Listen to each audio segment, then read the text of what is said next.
ija gurraa fi fayyaa guutuu qabaachuu kee gaafa argitu wanta fedhii keetii fi dandeettii keetiin goote sitti fakkaatu mala. Garuu dubbiin akka sanii miti. Ilmi namaa gaafa dhalatu dandeettii fi fedha ofiitiin Rabbiin tokkichi uumee lafa kaa'e.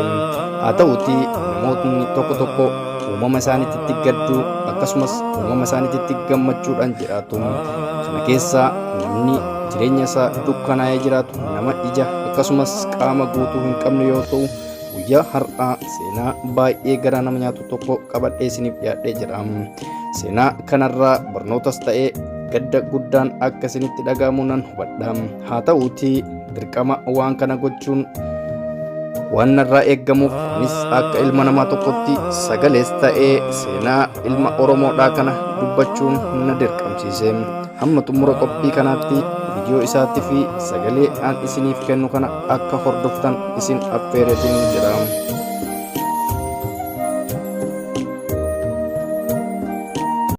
Ashama daawwattootaa fi hordoftoota keenya akkam nagaa keessanii nageenyi koo kan jaalalaaf kabajaa bakkuma jirtanitti sinaa dhaqqabu jecha seenaa dhugaa kan ta'e kan onnee namaa cabsu tokko guyyaa har'a qabadhee isiniif dhiyaadhee jira. Amma xumura qophii kanaatti na waliin turaan affeerraa kooti. Dhaggeeffattoota keenya qophii hirkoo keenyaa irraatiin seenaa barataa qaroo dhabeessa tokko simbiraan keenyaa nu hordofaa. Silaaduun dadhabee yaani sirruu miidhagdee nama bootiyaa na gammadii sodaamee bareedduutiyaa hiddi keessa latee damina bal'atu kan irratti rabbitti yaa guutu haarostoonni lamaan kan wal fuutan har'a gaa'illee kan milkii wajjiniin nu tuura. Gaa'illee kan milkii wajjiniin nu tuura. Barataa Kaalid Alamaayyoo godina Jimmaatti dhalate. Haa ta'u malee Kaalid haadhaa fi abbaa isaa hin beeku. Osoo akka daa'ima biroo jaalala haadhaaf abbaa isaa hin dhandhamatin osoo kunuunsa argatee iddoo hin rafin hireen karaatti baaste. Yeroo umriin isaa waggaa 6 ta'u waan nyaatee bulu barbaachisaa fi magaalaa Jimmaa keessatti karaa irratti ba'uun kadhachuu jalqabe. Miidhamnaan kun egaan akkasumatti nu beeka. Garuu akka isaanitti waan dhaga'e warroonni na dura jiran yeroo keessa ijoollummaa naannoo waggaa 3-4 naannoo kanarraa qabee baay'ee barumsaa warra ijaan argineetu as jiraadhaaf. Ani akka kun wanta akkanaa akka jiru sin beeku naannoon itti dhaladhe baadiyyaadha. Akkanumatti waa hojii kadhaa irratti bobba'eetan utuma hin jiraadhu waanuma namni naa kennu waan namni natti hidhatee nan jiraadha. Namichi waa'ee natti dhufeet ijoolleen akka keetii iddootti baratanu jira jedhee sababuma kanarraan ofitti na fudhatee fidee asitti na galche. Sababuma kanarraan namni dhufee as galee asitti hafu. Duraan asitti xinnoo waggaa muraasa wayii nan jiraadhan ture jira wajjin. Amma immoo maal takka uumamee sin beeku garuu baay'ee kana sanas jechuun hin barbaachisu. Garuu milkoomne kun asuman jira akkuma argitan kana amma daandiidhuma irra hin jiraanne. Asuman ciisee odeemu. Abbaa gaariirraa dhalachuurraa carraa gaariin dhalachuu wayyaa jedhamee akkuma mammaakamu namni gara laafessi tokko karaa irratti na argee fuudhee gara mana isaatti na galee jedha dargaggoon kun. Duraan namootuma wayii birattan guddadhe ammatti immoo baruu hin jedhamu garuu deddeemuu nan danda'a. Egaa deemaniituma waa kadhachuu danda'uun iyyuu waa baruudha jedhee yaada malee kadhaadhuma kana hin beeku. Akkamitti akka kadhatanii akkamitti akka namni namaa kennu amma kanayyuu hammas nan beekatu naannoo muraasa waggaa 7 wayii nan taate yoo sana waggaa 7 waggaa 6 wayii ammanuma qofan beeka yeroo san irraan jalqabee tan malee kadhatanii dhumayyuu argatanii buluu kadhatanii danda'uun huntiyyuu obbaroo waan tokko beennu isaayyuu hin beekan digdeedhuma nan bara dirqama natti ta'eeti malee namni wayii biratu hin jiraadhu booddee akkasumatti tuman deddeemu nama wayiitti wal qunnamee ijoollummaa kiyya kana argee namni hin boo'a ture yeroo sana. Mee hammasiin kun iddoo hammamii fitti hammam nyaatti jedhanii takka na godhan jedhee haadholiin kun fa'aa ijoollee yoo qaban kun ilaalanii hin gaddu turan. Baay'ee gaddu turan. Ammam akka ijoolleen ture ammam akka ijoollee ture ibsa kun immoo baay'ee gaddu ture. Isa kana arganiiti ijoollee akka keetii ijoollummaa kee kanaan hin kadhatin naan jedhe tokko. akka ni naan jedhu naan galle yeroo sana. Ijoollummaa kee kanaan hin kadhatin naan jedhe dhufee maal naan jedhe sila namichi akkasuma naan jedhe yeroo hunda dhufee maaliif akkana naan jettan naan guyyaa wayii akkasuma naan jedhee waan ta'e natti kenneetuma deemu. Naan atamma yoo guddatte akkammaa kana miti jedhe namni sitti hin kennu gaafa guddatte. Amma ijoollummaa kee kana ilaaleeti siin kennu namni gaafa guddatte namni garagalee ilaalu hin jiru. Kottu ijoolleen akka keetii kan baratanu jiru barataniituma kan nama ta'anii biyya bulchaa jiran jiru. Ijoolleen akka kootii mu kan akka koo kan argine kun jiru. Manni barumsaa akkanii jira kottu achi si keessa si galchina si galmeessina fala meeqaan ana malaa sana hin qabu mana kanaa hin qabu gidduu dirqamaan hojjetanii naqamanii manatti na galchanii qaama irraa uffata natti bitanii namummaa kan koo geeddaranii namala daandii irraan qaban ture yeroo sana waan akkasii hin beeku gidduumaan dirqamaan itti hojjetanii fidanii as na galchanii. Fedhiin dhala namaa koorniyaa qaama guutuu qaama miidhamaa jaarsa jaartii dardara dargaggoota osoo hin qoodin hundaa kan hammatedha. Ta'us ilaalcha hawaasni qaama miidhamtootaaf qabu duraan xiyyeeffannoo dhabus amma fooyya'aa dhufeera. Kaalidis barattoota qaroo dhabeeyyii warra yaadaa fi qalbiin fageessanii hubatan kennaa addaa fi dandeettii addaa waaqayyo ganama wajjin uumeetti makamuun barumsa isaa eegale. Guddina dinagdee hawaasummaa fi siyaasa walitti hidhuun dhalli namaa baratee addunyaa qaroomtetti makamuu akka danda'uu fi barnoonni shoora olaanaa qaba. Kaalidis hiriyoota isaa waliin ta'uun muuxannoo barataa dhufeen muuziqaa asoosama adda addaatiin hojiiwwan gurguddoo hojjechuun mana barumsichaaf bu'aa guddaa buusaa ture.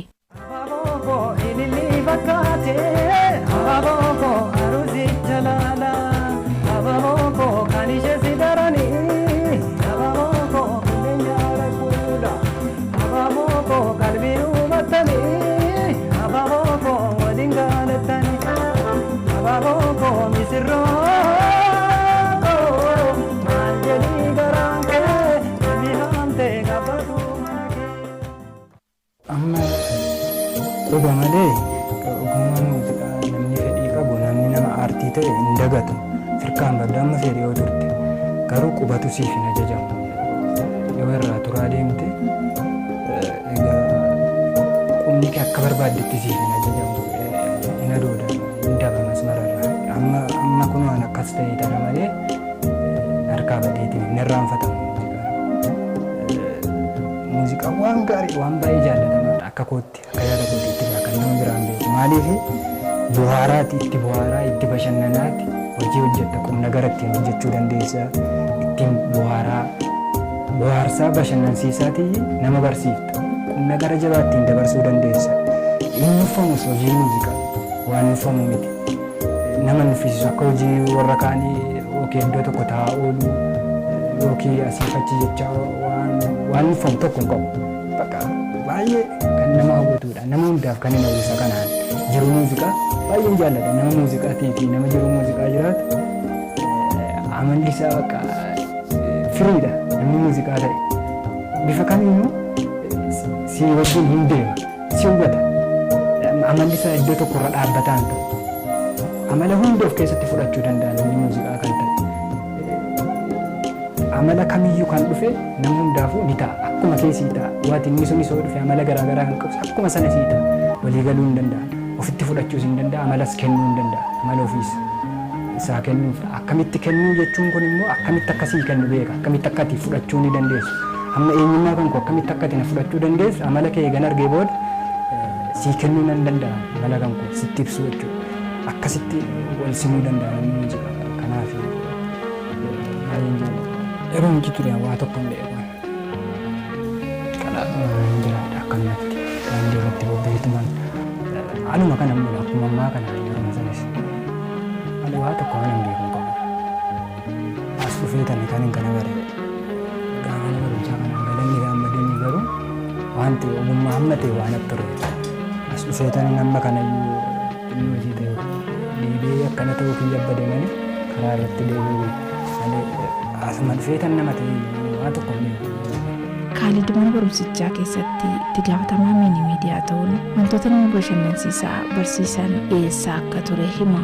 Wantootuma garaagaraa kanarraa akka sadarkaa mana barumsaatti ani qopheessaa mini miidiyaa mana barumsaa kanan ture maaliif akka barataa cimaatti na laalu namni hundi ija akkasiitiin na laalu ija nama barataa gaarii qalbii qabuutti na laalu turanii isaafanii qopheessaa mana miidiyaa mana barumsichaa ture akkasittan hojjedhan ture dura wantoota tokko nan dhiyeessa waanan argadhe irraas kanin dhagaye irraas kanin ofii beekus itti dabaleen cimsee waan tokko nan dhiyeessan ture. Egaa kun sadarkaa mana barumsaatti kun sadarkaa mana barumsaatti kan amma haasa'aa jiru sadarkaa mana barumsaa akka ija barataatiin yoo ta'e ija barataatiin yoo ilaalleedha malee nama akkanaati kun asitti na argaa jirtu kun namni akkanaa waa'ee jiru akkasii maalaa taa'ee. Sana boodas meeshaalee muuziqaa kiiboordii mana barumsichaa keessatti barachuun sagalee kiiloleen sirbaa aartii isaa guddifachuun daddaraaruu irratti dorgomaa tureera. Haala gaariirran jira natti fakkaate akka jarri warri ogummaa isaa qaban akka yeroo sana hamilee naa kennanitti gaarii jirta naan jedhanii baay'ee gammadeen ture abdii horadheen ture marsaa lamaan tokko deemeen ture sana booda maalirra akka geenye hin barre achumaan hin dhiise. Jarris wanti jarri jedhan hin jiru achumaan hafe qabbanaa'ituma qorree kennaan hin dhiise waa tokkos yeroo san isaan akkanuma kun waa qabaadheetis miti yoo san akkanumaan waanuman argadhe irra makiinuma tiraanspoortiidhuma qabadheetan dhaqeetumaan itti makame malee waa namni deeggarsa naa godhee waa namni na jajjabeessee yookiin waa jabina wayiitii shaakalli wayii qabaadheetis miti akkanumaan yeroo san ittiin dorgome tokko sirba Taaddasaa Gammachuu ture na yaadadha tokko sirba Zeenuuti isa irraanfadheen jira walaloon isaan harkaa malee sirba Taaddasaa keessa sirba cidhaa sanaan tureeyyuu isa xinnoo dinnan na yaadadha nan jedhan sana yaadachiisa. Silaaluun dadhabee yaa misirroon hidhagdee na baabootiyaa na gammadii sodaamee bareedduutiyaa hiddi keessa latee damina bal'atu kan irratti rabbitti yaa guutu haarostoonni lamaan kan wal fuutan har'a gaa'illee kan milkii wajjiniin nu tuura. Gaa'illee kan milkii wajjiniin nu tuura. Abaaboo koo ilillii fakkaatee abaaboo koo aroosicha laala. Abaaboo koo kan ishee si daranii abaaboo koo kullee nyaara kuula. Abaaboo koo qalbiin hubattanii abaaboo koo waliin gaalattanii abaaboo koo misirroo koo maal jedhee garaan kee hin eebbifamte gabbatu mana kee wal jaalala cimsaa isin waliif gala tokkummaan gaariidha bara laalaa bulaa mana ijaarrachuun hawwii keessan guddaa lachuun milkooftanii waliin nu gammada kana fakkaatatu. Marqaan galaa taaree namni boriif abdatan akka garaa taaree jedhee Oromoon akkuma geeraru tasa wanti inni yaanne mudate Kaalid mana barumsaa qara dhabeeyyii sabbataatti 1-8 fixee gara kutaa 9tti darbus sababa deeggarsa hin qabnee fi addaan kutee jireenya kanaan dura dagatetti deebi'uun dirqamatti ta'e. Ani akkuma argitan kana kun akkuma amma argaa jirtan kana jiruun koo daandiidhuma irra jira asuman olee bulala. Yeroo sanas olii gadi deemeetumaan kadhadheetumaan baradha amma immoo humna isaa sanan waa tokko hin qabu naanneetumaan olii gadi naanneetan waan hin argadhe nan baradhan ture akkasittan sagal ga'e amma isa dhabeennaa nan dhiise duraan akkuma jiruutti allaalaa Yuusuf nan baradha nan jijjiiramaa fituun ta'e akka yeroodhuma achuma keessa ooluuma ijoolluma sana wajjin ooluudhuma kanan waanan bareef ifumaafan jedheetan baradha malee baradheen nan jijjiiramaa akkanatti namni eessaa jijjiiramaa inni kaaniyyuu deeggarsa meeqaa waa qarshii wayii waa qabaatanii qofa miti deeggarsi moraaliidha hamilees nama jajjabeessu duuba nama barbaachisa jabaadhu nama jedhus annamuma akkasiitu hin qabu kanaaf nan dhiibe. Kaalidii waggaa 4 ol barumsaa fi muuziqaa akka lubbuusaa jaallaturraa fagaatus deeggarsa argannaan bakka yaade ga'uu fi hawwiin isaa guddaadha. Ani nama cimaadha. Nama waa uumuu danda'u, nama waa gochuu danda'u. Furmaata yoo nama uumuu danda'udha. Akka nama tokkotti akka biyyaatti ofitti nama neessa. Garuu maal fayyada? Haasaan sii kan qabu angaroof beeka gamaalis ta'us amma koo beeka akka waa jijjiirama fiduu danda'u ofirrattis ta'ee namarratti biyyarrattis akka waa fiduu danda'u nan beeka amma qaawwasaa dhabame malee uraasaatu karaa isaa hundatti cufaa natti ta'eeti malee an yookiin waa dadhabina wayii qabaadheeti miti hanqina wayiis qabaadheeti miti garuu carraadha amma carraa sana hin arganne iddoo sanan dhabe malee hanqina wayii hin qabu. Nama waa qabuudha waa xiqqoo nama qabuudha kana nan qabaa kana dhabee sii kana tunaa guuttanii jedhee taasaa silaa namni bira animmoo waanuma qaba jedhamu kana hin qabne jechuma isaatu hin qabu kanaafuu kanan qabu kana naa guutaa sii kana naa godhaa kana sana naa godhaa nama jechuu danda'u miti sadarkaa nama irra jiru kanatti kanaafuu hunduu amma humna isaatiin dandeetti isaatiin yookiin waan gochuu danda'u yoo godhe malee isinillee kan keessan isin wayii miti naan godhina nama jechuu danda'us miti isin waa ofiifuu waan qabdan warra kanallee yoo ta'e malee isinimmaa dhiisa warra kana wayyallee yoo ta'e isinillee naa godha nama jedhus miti hundi amma humna isaa irratti inni xiqqaanis guddaanis waa naa gochuu hin danda'a ofuma hoo beekaatuma dhiise malee hin danda'a maaliif namni nan caalle hin jiru nama dhumaati sadarkaadha akkuma addunyaattu.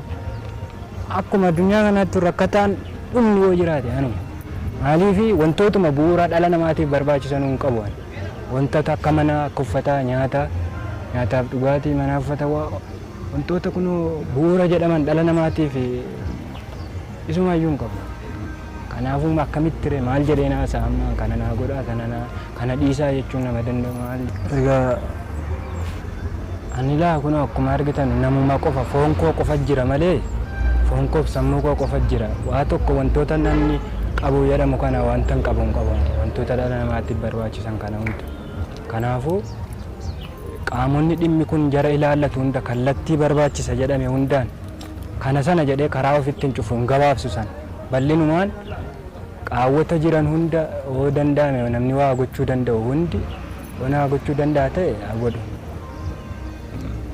Malee kana sana na barbaachisa kan jedhamu beekamaadha wanti na barbaachisu kun hunduu kan beeku wanti dhala namaatti barbaachisu hundi na barbaachisa kanaaf namni waa gochuu fi humna isaa qabuu fi aangoo isaa dhimmi kun isa ilaallatu hundi kanaa gochuu hin danda'a jedhee tajaajila.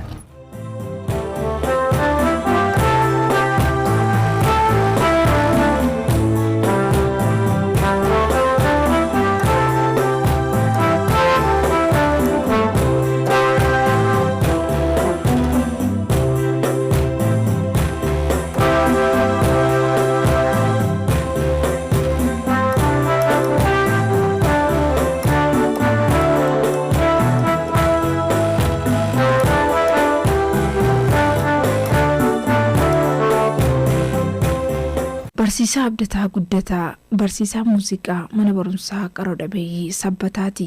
Barataa Kaalid yani kutaa 4 qabeen amma 8tti barsiise yeroo sana baay'ee nama aartiiti Kaalid jechuun waan tokko dafee qabata waan itti agarsiifte sana dafee wanni godha yoo mata duree tokko laatteef yeroo suma babadhisee babarreessee babbareechee siifida isteejii irratti siimmoo wajjin hojjennu haalli itti isteejii qabatee taphatu haalli itti muuziqaa sana yookiin waan hojjetu sana ittiin hojjetu baay'ee nama ajaa'ibsiisa jechuudha yeroo baay'ee badhaasa fayyumuu isaan kennanii fi nagarra isteejii irratti maaliif sagaleen isaa amma kanatti waan amma istuudiyoo keessatti wanni baay'ee barbaadu miti laayivii yemmuu hojjetu baay'ee namatti tola yemmuu inni muuziqaa fakkeessee taphatu mataan isaa waan tokko nama warra oriijinaali taphatan sana waliin adda miti jechuudha. Isaan olitti taphata malee isaan gaditti hin taphatu jechuudha. Kanaaf waan itti ilaalte tokko sirriitti qabachuu danda'a. Barumsaanis akkasuma.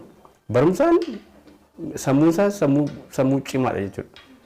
Nama akkasiitu amma yeroo ammaa kana rakkoo akkasii keessa galee keessaa bahuu dadhabeetu rakkachaa jira jechuudha. Kaalidiin karaatti deebisnee daandiitti deebisnee gara ogummaa kanaattis haa ta'u barnootattis yoo deebi'e kaalii sammuunsaa nama hojjetudha jechuudha.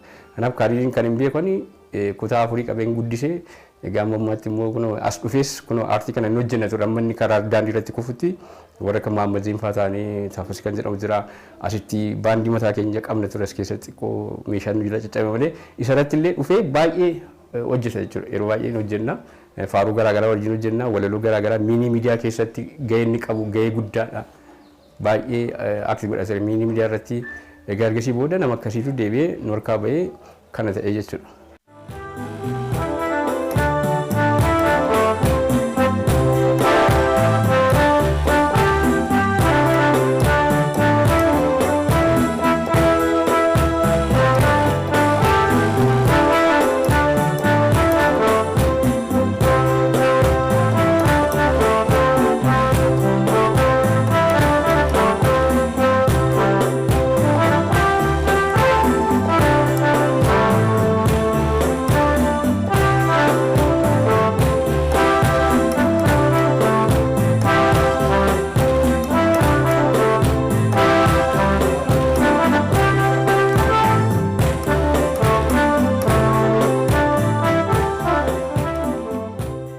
Mootummaan abbaadha mucaa dandeettii akkasiitu qabu karaa irratti kufee kana kaasee bakka tokko gahuun gahee mootummaatis miti mootummaatis akkasumas abbaan qabeenyaa hedduun illee ni jiru jechuudha. Kan amma miiliyoonaan lakkaamantu OBN ilaala. OBN irra wanti daawwattan kun adaraama keessa mucaa kana daandii irraa kaasaatii kallattii qabsiisaadhaan barataa kana daandii deebisnee akka inni bor nama ta'u gochuun tokko keenya irraa eegama jechuudha. Even amma daddaraa irratti dorgomee noo bakka ati hin barbaachisu waan tokkoyyuu.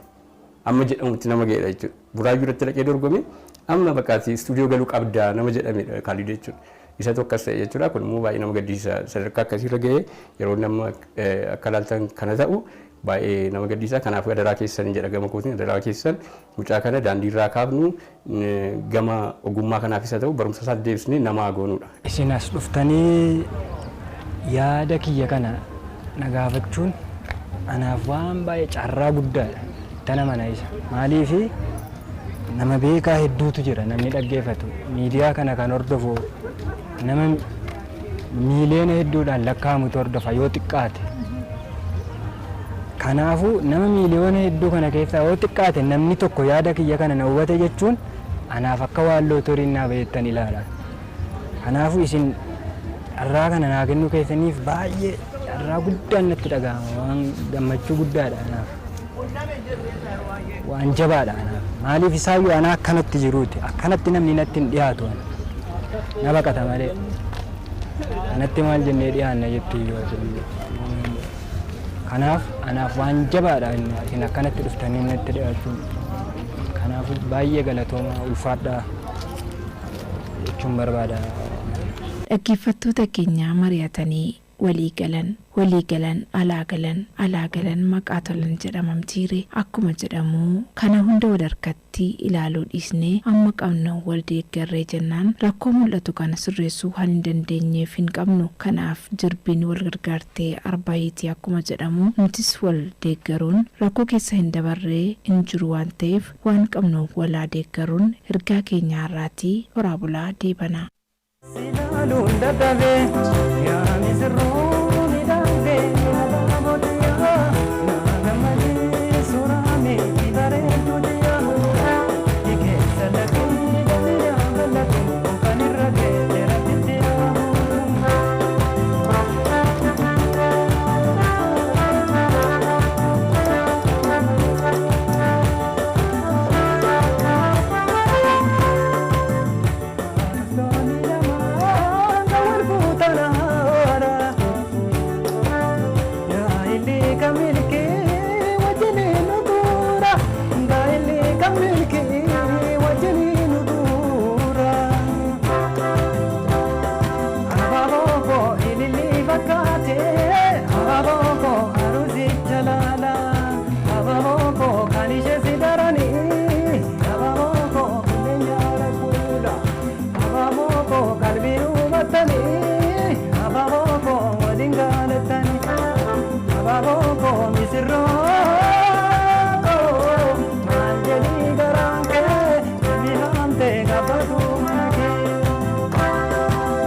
Egaan daawwattoota hordoftoota keenya seenaa baay'ee garaa nama nyaatuu fi kan isin argaa turtan kana dhuma irratti wanti jechuu barbaadu namoonni akka tasaa Kaaliditti dhiyaatan yookaan qaaman beektan yoo jiraate akka na qunnamu akkasumas karaa isaan ittiin argadhu nan barbaada gama koomentiin ta'ee garaa adda addaatiin naaf erguu dandeessanis anis akka dhuunfaa kiyyaatti gargaarsan gochuu fi barbaada. Kana qofa osoo hin taane Oromoon guutuun gargaarsa akka godhuuf kaka'umsa guddaa goona fi seenaa baay'ee garaa nama nyaatudha. Ilmi namaa gaafa akkas dhaabbatee deemu waan ofii isaatii of qalaqe itti fakkaatee kun dhara walirratti yaadaa kun daba adda addaa walirratti ilaala. Kanarraa jireenya ni barattan jedheen abdii guddaa qaba. Hundaafiyyuu karaa Kaaliditti gargaaruu fi qaama mootummaas ta'ee qaamni dhuunfaa bira dhaabbatee gadda waggoota dheeraa hangana ga'u dabarse kana jireenya addunyaa irratti kan isaa hafe kana mootu gammachuudhaan akka dabarsuuf tumsa cimaan akka taasifamuuf dhiibbaa gama jirtan hundaan taasisaafin affeerraa obbolummaatti dhugaa rabbiitti onneen na cabe laal onneen nama daa'e ilma namaa ta'uu kee of si barsiisaa jechuudha. Maaliif akka uumamtee fi hojiin rabbii maal akka ta'e obsi maal akka ta'e isarraa baratta jechuudha. Kanaaf hundi keessanuu namoonni itti dhiyaataniif namoonni beektan akka nu qunnamsiiftan dhaamsa isiniif dhaamna. Namoonni gargaaruu barbaaddanis immootu kallattiidhaan akka gargaartaniif dhaamsa Oromummaa yaamicha Oromummaa isiniif dhaamnee jirra. Kaalid rabbi isa bira haa jiraatu. Ammas rabbi obsa guddaa kennuu fi ulfaadhaa galatoomaa nagaara naa tura.